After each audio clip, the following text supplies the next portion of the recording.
بسم اللہ الرحمن الرحیم۔ السلام علیکم۔ آج 21 دسمبر ہے، جمعرات کا دن ہے۔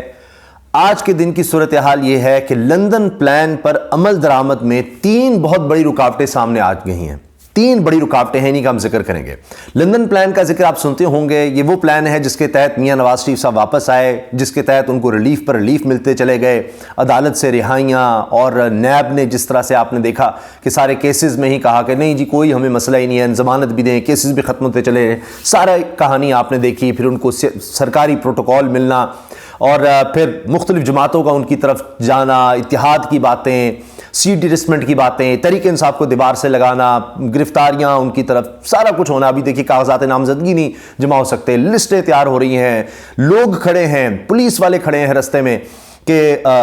یعنی آپ یہ دیکھیں کہ سادہ لباس میں لوگ کھڑے ہیں کہ جو بھی آئے تحریک انصاف کا تو فوری طور پر اس کو گرفتار کر لیا جائے، اس کو پکڑ لیا جائے، تجویز کنندہ ہوتا کہ اگر کسی کا وکیل آ رہا ہے اس کو بھی پکڑ لیا جائے۔ یہ سارا کچھ اس سارے پلان کا حصہ ہے کہ جس میں اب اقتدار دینا ہے، ہر صورت میں میاں نواز شریف کو وزیر اعظم بنانا ہے، نون لیگ کو اقتدار دینا ہے، یا کم از کم وہ لیڈنگ پوزیشن میں ہوں گے، باقی ساری جماعتیں جو ہیں ان کے ساتھ ہوں گی۔ یہ وہ لندن پلان تھا، لیکن اس میں رکاوٹیں آپ دیکھیے کس طرح کی آ رہی ہیں۔ 3 بڑی رکاوٹیں ہیں۔ سب سے بڑی رکاوٹ تو پاکستان کے عوام ہیں، جو اس زبردستی کو، اس دھونس کو قبول کرنے کو تیار ہی نہیں ہو رہے، اور مختلف جو آپ دیکھیے سرویز ہوں یا جو لوگ آن گراؤنڈ سچویشن دیکھ رہے ہیں، بتا رہے ہیں، وہ تو یہ کہہ رہے ہیں کہ یہ نہیں ہے کہ جناب اب صرف یہ کہ جی تحریک انصاف کی سپورٹ ہے اور لوگ ان کو ووٹ کرنا چاہ رہے ہیں، نہیں، اب ایک رد عمل ہے۔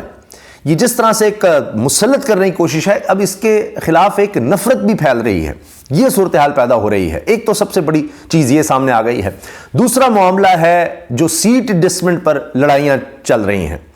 وہ سامنے آ گیا ہے معاملہ۔ اس میں یہ ہے کہ اب آپ یہ دیکھیے کہ فردوس عاشقوان صاحبہ استحکام پاکستان پارٹی کی رہنما، وہ تو خیر ہر جماعت میں رہیں،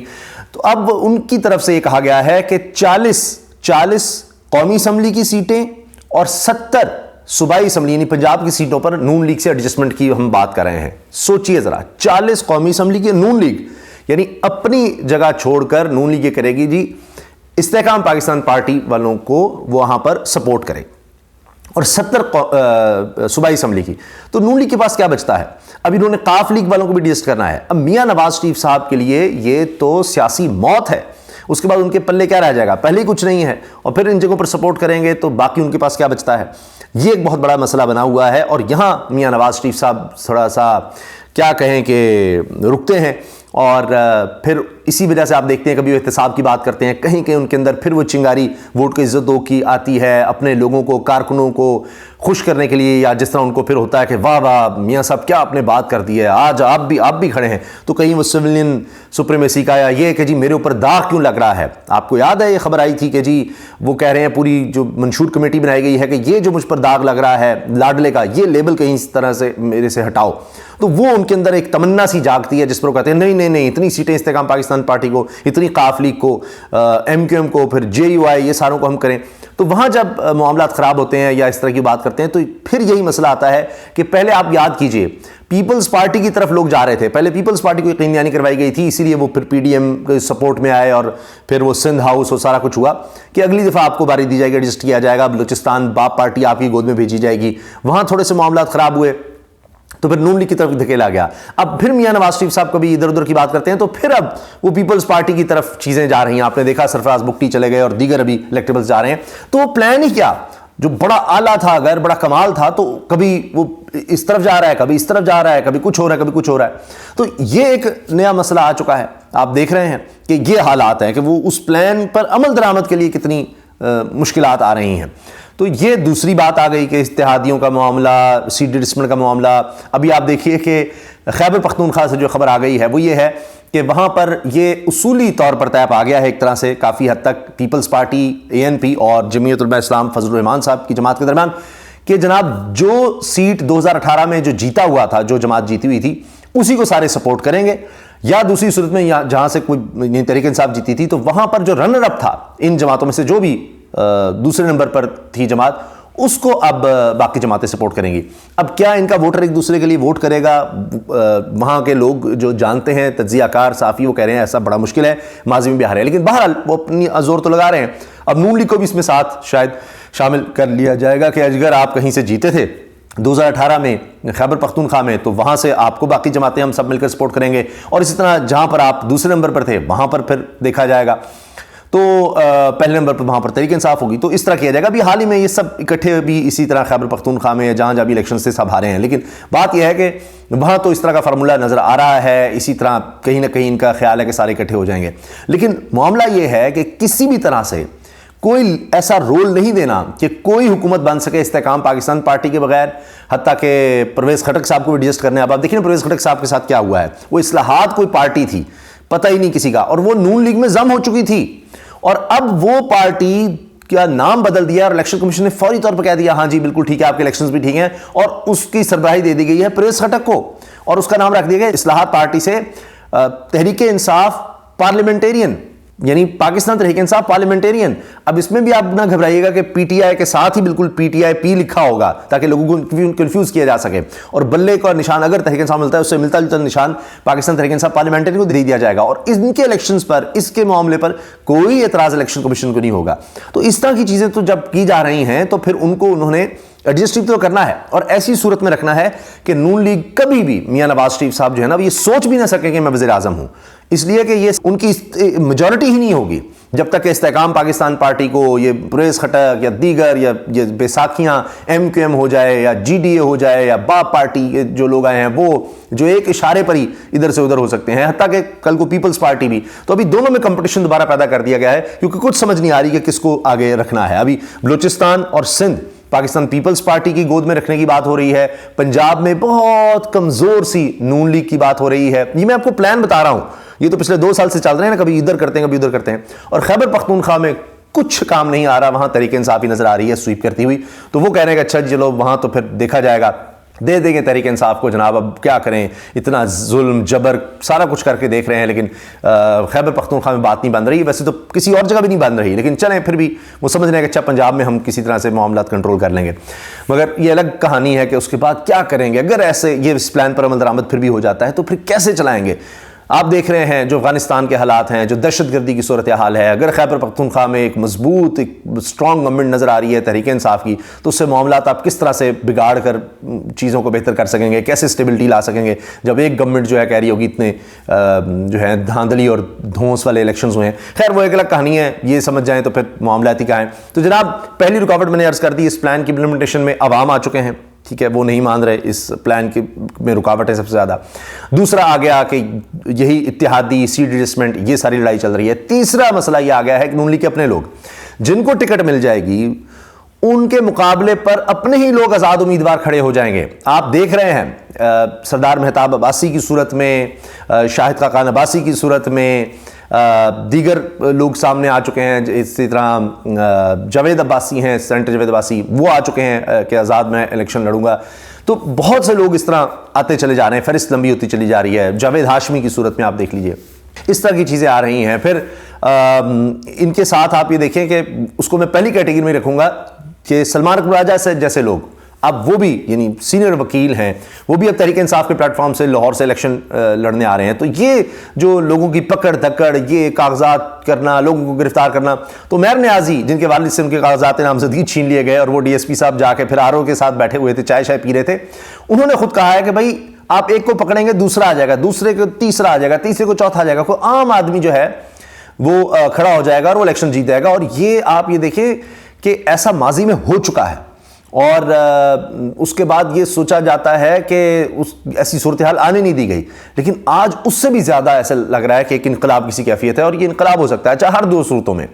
کہ اگر یہ ہوتا ہے کہ اس دھونس سارا کر کے یہ سارا لندن پلان پر پوری طرح تمام وسائل جھونک کر اگر پھر بھی بات نہیں بنتی، تحریک انصاف میجورٹی لے جاتی ہے، تو پھر بھی ایک انقلاب کی کیفیت ہوگی۔ اور اگر تحریک انصاف سب کے باوجود اس طرح سے پرفارم نہیں کر پاتی اور یعنی کچھ حد تک اس میں بظاہر کامیابی مل جاتی ہے کہ ہاں جی تحریک انصاف بالکل دبا دی گئی، تو اس کے باوجود آپ دیکھیے کہ سب میں اویئرنیس تو آ گئی کہ یہاں کیا تھا، نہ فری اینڈ فیئر الیکشنز تھے، کچھ بھی نہیں تھا، کس نے کیا کام کیا، ہماری عدلیہ کا آپ دیکھ لیں، ہمارے الیکشن کمیشن کا دیکھ لیں، اداروں کا دیکھ لیں، بیوروکریسی کا، پولیس کا، سب کا رول دیکھ لیں، سب کو پھر یہ سمجھ آ جائے گا کہ جینون ایک اور مزید سٹرگل جو ہے وہ آگے بڑھ سکتی ہے ملک میں آئین اور قانون کی حکمرانی کے لیے، جو کہ کوئی شاید سنبھال نہ سکے۔ تو ہر دو صورتوں میں ایسے لگتا ہے کہ وہ کہتے ہیں نہیں عمران خان نے اپنا کام کر دکھایا تو وہ ہو گیا۔ تو یہ بھی ایک مسئلہ ہے کہ آگے چل کے کیا ہوگا۔ اچھا، آخر میں جناب بابر ستار صاحب، انہوں نے بہت سے اہم پلانز پر پانی پھیر دیا ہے۔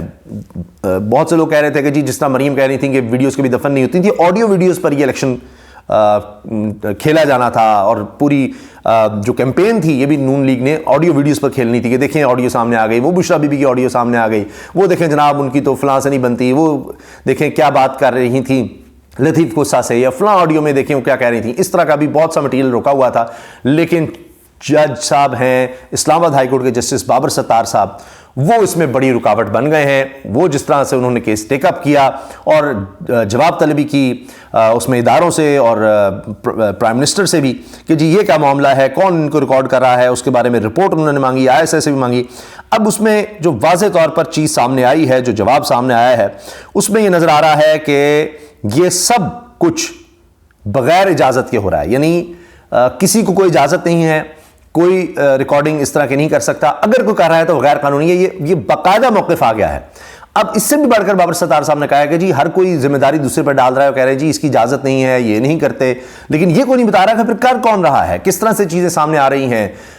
کہ آڈیو ریکارڈ ہو جاتی ہے اور وہ سامنے آ جاتی ہے، کہ صلاحیت ہے کس کے پاس؟ یہ تو نہیں ہو سکتا کہ جناب ایسی آڈیو آ گئی ہے، کسی کے پاس تو یہ صلاحیت ہے، کوئی عام آدمی آپ کے میرے پاس تو نہیں ہے، کسی کے پاس ہے جو یہ ریکارڈ کرتا ہے اور اس کے بعد سامنے لے کر آتا ہے۔ تو یہ دیکھنا ہوگا۔ تو اس پر بابر ستار صاحب نے کہہ دیا ہے کہ ہم پھر عدالت کے پاس یہ اختیار ہے کہ وہ ایکسپرٹ اس پر جو ہے وہ عدالت ان کی معاونت لے سکتی ہے، اور انٹرنیشنل ایکسپرٹس کی بھی، اور وہ پھر بتا دیں گے کہ کیا ہوتا ہے، کون سا سافٹ ویئر کون سے اویلیبل ہیں، کس کس کے پاس ہیں، کون کون وہ خرید چکا ہے، کس طرح سے ریکارڈنگ ہو سکتی ہے، اور پھر یہ کہ جی کس نے سب سے پہلے، اگر ان کو ایک ٹاسک دیا جائے گا وہ دیکھیں گے، اور اتنا مشکل کام نہیں ہے ان ایکسپرٹس کے لیے، وہ ڈھونڈیں گے سب سے پہلے کس نے یہ جو کلپ ہے یہ لگایا، اور پھر اس پر جایا جائے گا، اس کو ڈھونڈا جائے گا، ان کو عدالت کیسے پابند کر سکتی ہے FI کو، اور وہ بتا دے گا مجھے کس نے بھیجا اور کس طرح لگایا۔ تو یہ اب ایسا معاملہ آ گیا ہے، اس پر میں دیکھ رہا تھا ثنا بچہ صاحبہ نے بھی یہ بات کی کہ جی بابر ستار صاحب بغیر ہیڈ لائنز بنوائے کہ جی یہ کوئی ریمارکس ایسے نہیں، وہ اتنے طریقے سے اس پہ چل رہے ہیں، کیونکہ یہ سب سے بنیادی رائٹس میں سے ہے، رائٹ ٹو پرائیویسی، کہ کسی انسان کی جو ذاتی زندگی ہے وہ بہت زیادہ پروٹیکٹڈ ہے۔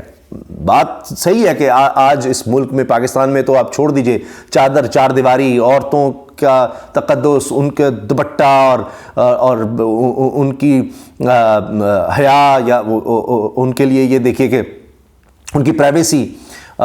کچھ بھی نہیں بچا۔ آپ جائیں عورتوں بچوں کو ہراساں کریں، بچے چیخ رہے ہیں۔ ابھی آپ نے عثمان ڈار والا معاملہ پھر سے دیکھ لیا،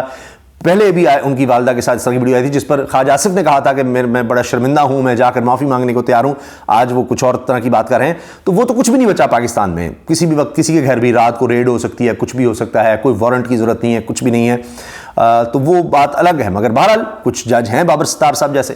جو اس چیز کو امپلیمنٹ کرنا چاہ رہے ہیں۔ باہر کی دنیا میں تو پوری گورنمنٹ ہل جاتی ہے، کہ جی میری پرائیویسی کس طرح اس حکومت کے ہوتے ہوئے، چاہے وہ حکومت کہہ دیجیے ہم نے تو نہیں کی ریکارڈنگ، لیکن آپ پروٹیکٹ کیوں نہ کر سکے میری پرائیویسی کو، اسی پر جناب حکومتیں ہل جاتی ہیں۔